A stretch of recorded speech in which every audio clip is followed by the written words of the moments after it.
Hey everyone, welcome back to my channel. Today I have a scrapbook process video featuring July's Cut of the Month Club cut file. Here is a look at that cut file. So pretty. I am going to go ahead and back it. I have two shades. I have two plain colored cardstocks for the flowers and the leaves. And then I'm going through this collection from Uniquely Creative Kits, and I'm choosing one to back the frames with today. So I'm just looking through. I'm going to decide which ones I want to back the frames with. First, I want to add a little color to this cut file. I don't want it to be stark white, but I do want it to have some white to it, so I'm just going around the edges with some Distress Oxide in antique linen. I've chosen this paper for my background. Now I'm going to be using the other side of the paper, so I have turned my pattern paper to the wrong side, and then I have turned my cut file upside down, and I'm going to use a pencil to trace the frame out. And then I'm going to go ahead and fussy cut that frame out. So you might notice I'm sticking to the bottom of this pattern paper. When I was all finished with this layout and that cut file, I actually fussy cut that whole top piece of that paper, and then I can use it on another layout. Areas of this frame, these frames are covered by flowers. So what I did was I kind of cut the frame where the flowers were going to cut it up. We're going to cover it up anyway. And then I am cutting on the outside of those pencil marks. And then I will have a little bit extra to glue down to the back of the cut file.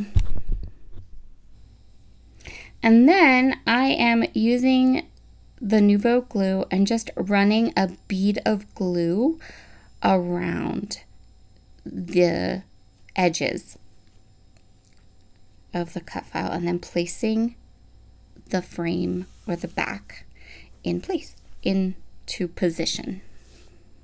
Next, I am going to work a little bit on my background. Here is the finished cut file. And what I want to do is I have a stamp set from the same Uniquely Creative, and I'm going to go ahead and stamp a border across the top and bottom of the page. So, couple of things about this stamp set. If you watched my haul, these are acrylic stamps, so they're a little bit harder to use. I wish I could tell you that I have some amazing trick for using acrylic stamps. Other than a Misty, I don't have a great way of using acrylic stamps. I will say this. So you guys know I always wipe the stamp on my arm to get the oils from manufacturing off. That's not going to work for this. Look, it's not even sticking to the door of my Misty. So first things with acrylic stamps, you have to use the spray, and you got to clean both sides of the stamp so that the acrylic stamp will stick to the door of your Misty. My next great tip for acrylic stamps is always be ready for them to not stamp nicely, and be ready for them to need to cover some squidgy pieces up, right? So I have a plan in place already, and this layout turned out really good, but you can see it took me a little bit to get used to where the stamp was going to hit, how to line it up, those kinds of things. That being said, this image is amazing, and it's what I call an infinity stamp, which means you can line it up. It's easy to line up. You can line it up, and you can go ahead and create a border as long as you want, which is huge in the world of scrapbooking. We love infinity stamps. I love infinity stamps. They're so awesome. And the image on this stamp is absolutely stunning. So I'm super happy with the image and how it lines up. Not super happy with it being made of acrylic, but I will live. And you can see the first couple times I stamped it, it's a little like there's gaps because I was like getting the hang of how it worked. But by the time I finished these borders, I was doing good. You can see here, like I've figured it out how to get it all lined up and where it's going to hit and all that. And you still have to stamp it many times. And I know someone's going to comment, because someone always does, that they sell the little stamping things. I have a stamp pressure tool. I own one. It apparently grew legs and walked away. And I do need to purchase another one. So if you have one that you absolutely love, let me know, because there's lots of companies that make these stamp pressure tools now from everywhere. I had a Stampin' Bug, and I think that that's the original ones. And I think I'm just going to buy another one of hers, because that worked out really, that was an amazing tool. Don't ask me where it went. I don't know. I don't know. So we definitely have some squidgy bits on our stamping that we need to kind of fix up here. So what I'm going to do is I'm going to start with an ink blending tool and some Vintage Photo Distress Oxide ink, and I'm just going to do the bottom part of the stamping. Cover up some of the squidgy bits. And then I'm going to take some Brutus Monroe Gilded Aqua pigment and a fan brush and splatter. Also, I cut my cut file to be pretty big, and it's actually going to end up covering up some of the stamping, which worked out perfectly because I positioned it so that it covered up some of the stamping I didn't like. And that worked fabulously. So overall, this acrylic stamp, for the price point and for the gorgeous image and the fact that it's an infinity stamp, it gets a 5 out of 5 stars in my little stamping world. It loses a star or two on quality because it is acrylic. It does act like an acrylic stamp. It's a little bit funky to use, but I think the pros outweigh the cons, and it is at a really good price point. So I will link it up for you in the description box, because I think it was only like $2.99, and look at the beautiful images. So that's good. Here is my cut file. Now we need our photos. That's the next thing we're going to add to the cut file. I have 2 photos. These photos are printed at 4x6, but as you can see, the focus of our photo is kind of small and in the middle. I am going to do this super simply. I put some tape runner on the back of the frame. I put my photo where I wanted it on the frame, and then any excess that's sticking out from the frame, I'm just going to trim off. Super simple. No measuring required. I didn't measure my photos to size.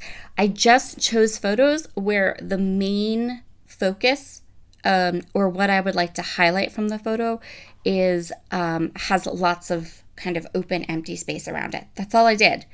And printed the photo with a white border to get it a little bit smaller. I cut the cut file as big as it would go on my Silhouette mat. I am going to go ahead and pop this entire cut file up, and to do that I'm going to use foam easy strips from Brutus Monroe and some thinner foam adhesive from Spiegelman Scraps. This is Big Mama foam tape. I will link in the description box all available products that I used, and also I will link up the cut file subscription. This is one of the best, most budget-friendly subscriptions out there. I cut mine on a Silhouette Cameo too, so I have an old Silhouette, old Silhouette. At this point, it might even be as old as 10, maybe. I'm not sure.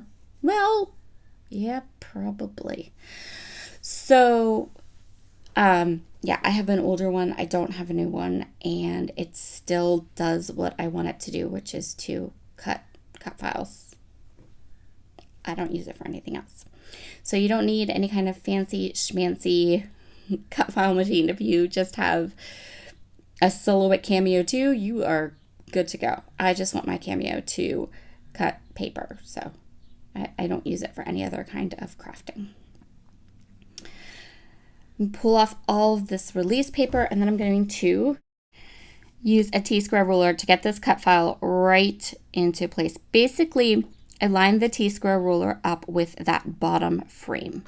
And then once I had that bottom frame straight, I kind of knew the rest of the cut file would kind of come into place. Now, I want to add some embellishments to this. I have loads of fussy cut elements and die cuts from this collection.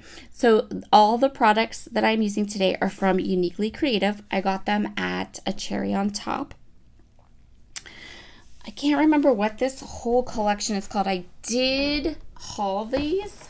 So hold on, let me look and see if I can find the name for you. This collection is called Vintage Chronicles. So Uniquely Creative is a company in Australia. And the first thing that you will notice is that even though they're from Australia, their price points are really good. You know, I like a good budget scrapbooking supplies, right? I don't shop at Temu or Shein or anything like that. I can't stand them. That's not what I'm talking about. But legit companies that design their products and sell their products, but also have very budget-friendly products, and that is Uniquely Creative. So yes, they have acrylic stamps, which you guys know I really don't like, but they also have beautiful thick paper. They have beautiful thick cut apart sheets. They have amazing dies that they design. They're very intricate. I love the peony bunch die that I got and used on a previous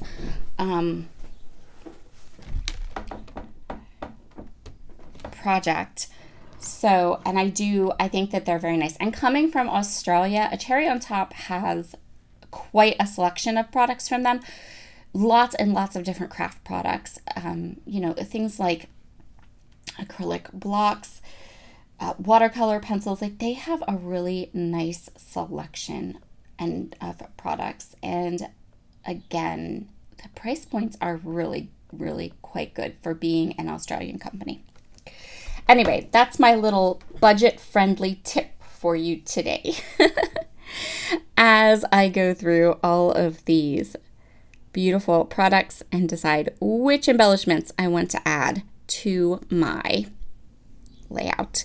I'm going to go with that wonderful "you" as the title. You know, I am not super good at titling, and I love it when companies give me die cut words or title phrases that I can mix and match and use for easy titles. I'm almost positive there's probably like 10 layouts in my albums that use this as a title. I'm sure of it. I don't care.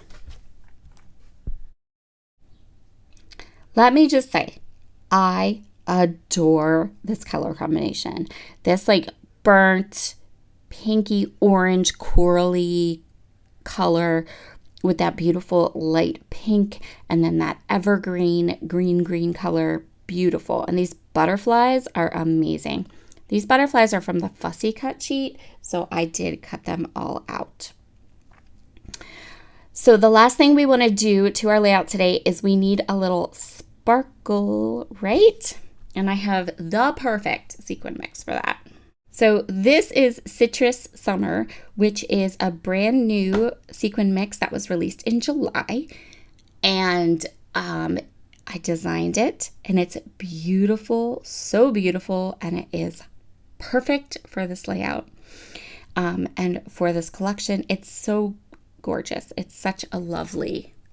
I'm super happy because Jody sent me, I think she sent me like 3 packs of them, which makes me so happy because I'm going to be using the sequin mix for all the things for the rest of the year, because what comes after summer? Fall. What's my favorite color? Corals and aquas. Perfect. Okay, everyone, I am just going to add a little bit of sparkle with some of these beautiful sequins around my layout. And here are all of the beautiful, beautiful close-ups. I will leave links to all the products in the description box, the sequins, the cut files, anything that, any of the uniquely creative products that are available over at A Cherry on Top, the foam tape, all of that.